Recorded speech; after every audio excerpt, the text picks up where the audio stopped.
The U.S. Coast Guard says it's been able to stop more undocumented immigrants from getting into California by boat, thanks to recent support from the federal government. Today, ABC 10 News reporter Perla Shaheen went out on the water with officers to see firsthand how they are getting the job done.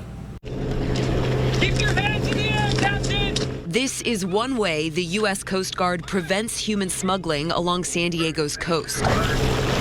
Officers ready and able to forcibly stop smuggler boats, halting hundreds of undocumented immigrants every year on their journey into the U.S. But not every incident escalates to that point.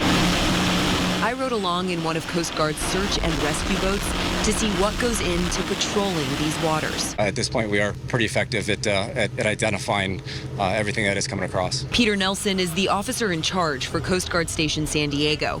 He says the federal government has tripled their fleet of boats in the last couple months, which has had a pretty positive effect as far as deterrence goes and our ability to detect as well as interdict vessels at sea. That detection starts here. Inside this boat is a radar map.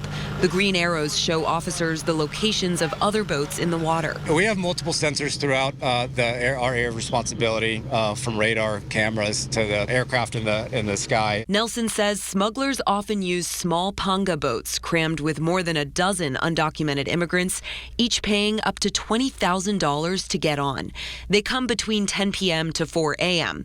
Nelson says most turn away when they see Coast Guard's blue flashing lights, and when they don't, officers continue the pursuit. These two small boats are conducting a drill. One of them is going to pretend to be a human smuggling boat trying to evade law enforcement, and the other one will be the U.S. Coast Guard.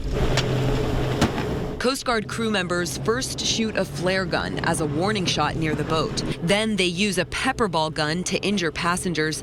If that doesn't work, they'll use a shotgun or rifle to disable their engine and send a boarding crew into the smuggler boat to take undocumented immigrants in for processing at the base. An elite group of officials working together to protect the coast and human life. Perla Shaheen, ABC 10 News.